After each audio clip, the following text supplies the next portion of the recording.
हुआ? अकबरपुर जाती तो के ना पता बा? अच्छा सुना, एगो काम कर दा। जब कहीं पहिर ओढ़ के तैयार हो तब तुम्हें 75 काम लौकेला, ओकरे पहले ना। हाँ, जब हमरे काम पड़ेला तो ऐसे करेला। सुनो सुनावा। ए राजा मुड़ावा पे गोबरा उठाए दा।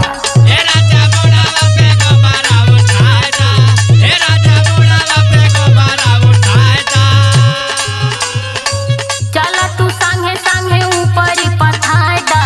चला तू संगे संगे ऊपरी पथाए दा। हे राजा मुड़ावा पे गोबरा उठाए दा।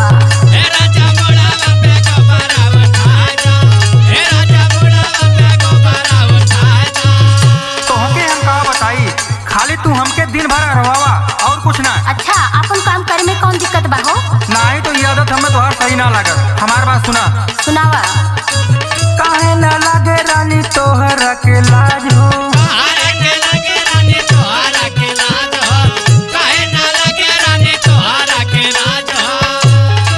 हम बात ऊपरी तो कहीं का समाज हो। हम बात ऊपरी तो कहीं का समाज हो। काहे ना लागे रानी तोहरा के लाज हो?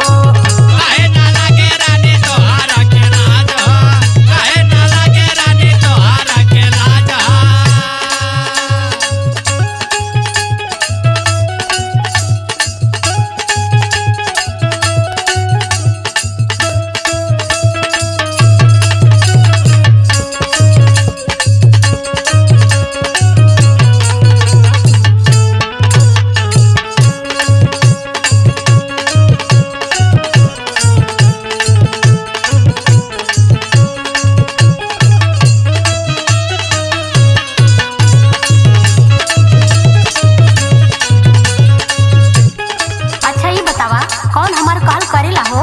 अरे जब से हम बियाह करे ही अच्छा कुल तो तोहरा सुनत है। हाँ, वो तो पते बा कितना सुनेला। सुना, घरावा के काम करे में बकावन लाज हो।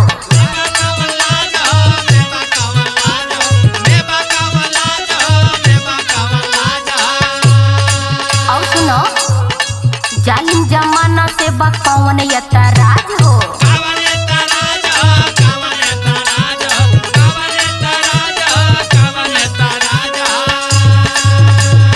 घरावा के काम करे में बकावन लाज हो।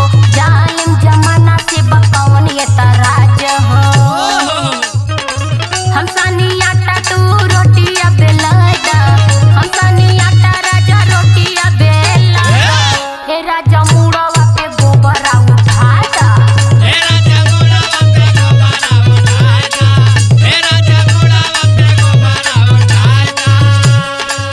अच्छा ये कुल छोड़, हाँ, तब का करी?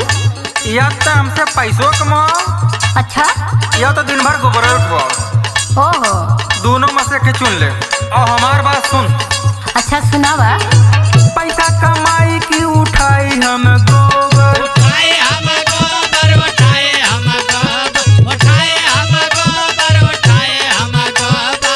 काहे तू हमें के खटावेलू